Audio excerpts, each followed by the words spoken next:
అధ్యక్ష వీళ్ళని చూస్తే నాకు ఒక విధంగా బాధ అనిపిస్తుంది అధ్యక్ష. ఎందుకంటే వీళ్ళు పాత పార్టీ కొత్త పార్టీ పదే పదే మా సభ్యులను ఉద్దేశించి అంటారు మీరు ఆ పార్టీలో ఉన్నప్పుడు ఈ పార్టీలో ఉన్నప్పుడు అని అంటున్నారు. కానీ ఒక్కటి మాత్రం అర్థమైంది అధ్యక్ష, వీళ్ళ పార్టీ మాత్రం రాబోయే రోజుల్లో ఈ బీఆర్ఎస్ పార్టీ తెలంగాణ రాష్ట్రంలో కనుమరుగు అవడం మాత్రం ఖాయం అధ్యక్ష. ఈ పార్టీ ఉండదు అధ్యక్ష. కానీ వీళ్ళని చూస్తే నాకు బాధ అనిపిస్తుంది అధ్యక్ష, జాలేస్తుంది. ఎందుకంటే ముఖ్యమంత్రి గారు ఆదేశించిన ఏదైతే దర్యాప్తు ఒకవేళ బయటికి వస్తే వీళ్ళ పరిస్థితి ఏ విధంగా ఉంటుందో అని చెప్పి ఒక్కసారి ఆలోచన చేస్తే మాత్రం కొంచెం బాధ అనిపిస్తుంది అధ్యక్ష. వీళ్ళు చేసిన తప్పుడు పనులు అంతా ఇంత కాదు, ఈ రాష్ట్రాన్ని మొత్తం అప్పులతో ఊబిలో నెట్టుకుపోయారు. కాబట్టి వీళ్ళని బ్రహ్మ దేవుడు కూడా కాపాడలేరు అధ్యక్ష. వీళ్ళని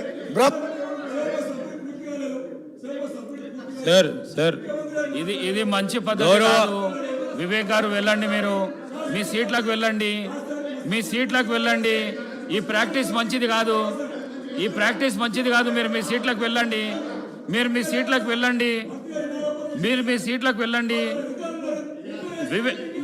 ఈ మంచి ప్రాక్టీస్ కాదు, వెళ్ళండి. సార్ మాట్లాడండి, మంత్రి గారు మాట్లాడండి. వారందరినీ కూర్చోమనండి సార్. ప్లీజ్ కూర్చోండి సార్. శ్రీహరి గారు కూర్చోండి. 11 గంటల 25 నిమిషాలకు స్టార్ట్ చేసిండు జగదీశ్వర్ రెడ్డి గారు. మాట్లాడండి సార్. అధ్యక్ష, గౌరవ సభ్యులు వివేక్ గారు ప్రతి సందర్భంలో కూడా మరి కాదు సార్, మీరు మాట్లాడండి, కంక్లూడ్ చేయడానికి మాట్లాడండి. ప్రతిరోజు ఓడిఎం దగ్గరకు వచ్చి బెదిరించడం అనేది సరికాదు అధ్యక్ష. సార్ అధ్యక్ష, అనేక సందర్భాల్లో ఇదే విధంగా జరుగుతూ ఉంది అధ్యక్ష. వారు సీనియర్ శాసనసభ్యులు. ఇప్పుడు దయచేసి నేను గౌరవ సభ్యులను కూడా కోరుతా ఉన్నాను అధ్యక్ష. సరే, స్తబ్దత ఉన్నప్పుడు స్పీకర్ గారు నిర్ణయం తీసుకుంటారు. నేను స్పీకర్ గారిని కోరుతా ఉన్నాను.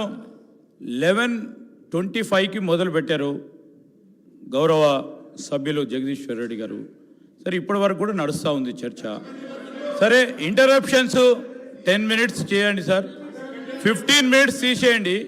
పూర్తి స్థాయిలో గంట మీద మీరు చాలా మరి వరకు సమయం ఇచ్చారు. కంక్లూడ్ చేయడానికి కూడా ఇంకో పావు గంటనో 20 నిమిషాలు కాకుండా సార్ కంక్లూడ్ చేయమనండి. We are ready to answer everything.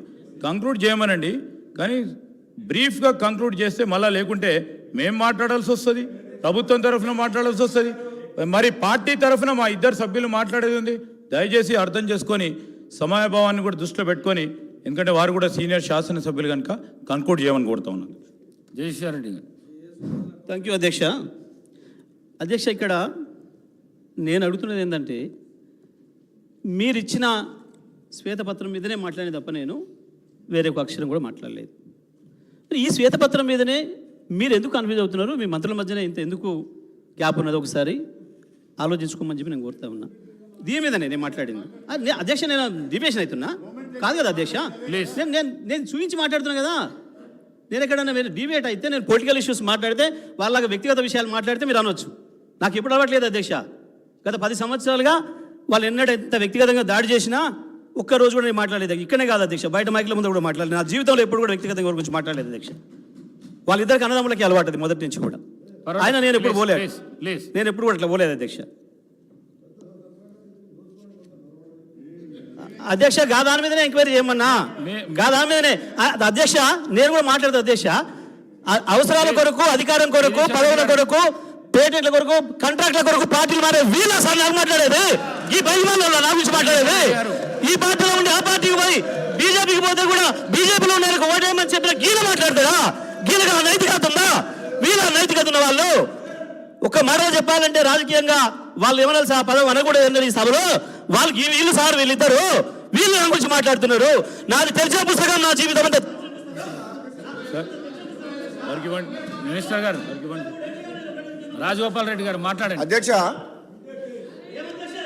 అధ్యక్ష ఒక్క విషయం అయితే సమయాన్ని కేటాయించిన అధ్యక్ష, మీరు సబ్జెక్టుకు డీవియేషన్ చేస్తున్నారు.